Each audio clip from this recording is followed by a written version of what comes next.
از جمله مواردی که نسبت به متنبی مطرح میشه اینه که ادعای نبوت داشته. این مسئله چقدر میتونه صحت داشته باشه؟ ببینید، واقعیتش اینه که متنبی در هیچ جایی از زندگیش ادعای نبوت نکرده. این موردی که خصوم متنبی نسبت به اون در واقع مطرح میکنن، چون متنبی یک شاعر بسیار بزرگی بوده و خیلی طبیعیه که نسبت به اون کسانی رشک داشته باشن. چند تا مسئله رو من میتونم اینجا مطرح کنم به این دلیل که متنبی رو متنبی گفتن، در واقع کسی که ادعای پیامبری میکنه. اولین موردش اینه که متنبی بر آیین اسماعیلیان بوده. تا اینجا رو داشته باشید. اسماعیلیان هر کسی رو که بخواد در واقع تبلیغ دینشون رو بکنه، اون رو نبی مینامند. نبی نه به معنای پیامبر، به معنای کسی که هشدار میده. مورد بعدی اینه که قصد متنبی در واقع از نظر بنده اینه که واقعا خیلی نخواسته که حالا آیین اسماعیلیان رو به رخ بکشه و اون رو تبلیغ کنه، بلکه یک ابزاری بوده برای رسیدن به کسب مقام، کسب شهرت.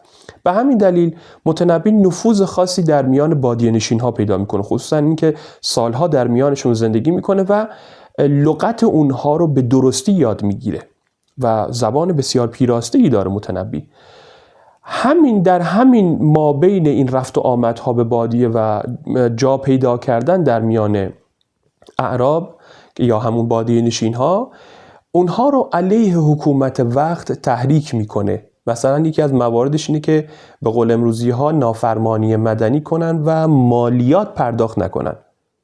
این موضوع باعث میشه که به اشارت اخشیدی ها که حاکمان مصر و شام بودن، لؤلؤ حاکم حمص اون رو زندانی کنه. حالا متنبی بعد از مدتی با شعرهای بسیار اون رو مت میکنه، عذر میاره و اون رو به جوانی خودش در واقع نسبت میگه، آقا جوونی کردم من رو، حالا رها کنید. اون رو هم رها میکنن به این شرط که دیگه در حمص باقی نمونه. و یکی از دستاویزهای در واقع بازداشت اون و زندانی کردن متنبی بوده که این آقا ادعای نبوت کرده. یک تهمتیه در واقع بهش میزنن. در مورد دیگه برخی از شعرهای متنبی این رو برای ما در واقع مطرح میکنه. متنبی خیلی آدمیه که گاهی اوقات غلو میکنه، هم نسبت به خودش هم نسبت به ممدوحش، و بسیار انسان نسبت به خودش در واقع انسانی بوده که خیلی خودش رو در واقع با طمطراقی یاد میکنه. خیلی آدمیه که گاهی اوقات اون رو خودشیفته مینامند که مقالات بسیار زیادی در این رابطه نوشته شده.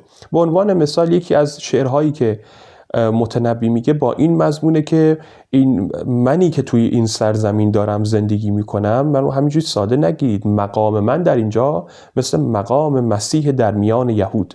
خب خیلی ها مثل واحدی این عامل رو عاملی میدونن که دیگران اون رو به ادعای پیامبری نسبت بدن. اما در جای دیگه ما میبینیم که متنبی خیلی خالصانه پیامبر رو مدح میکنه. به عنوان مثال در جای میگه که لم یخلق الرحمن مثل محمد، خداوند رحمان هیچ کسی رو مانند محمد نیافریده. و در ادامهش هم میگه که وظنی انه لا یخلقه، و گمان من هم اینه که مثل محمد هیچگاه آفریده نمیشه.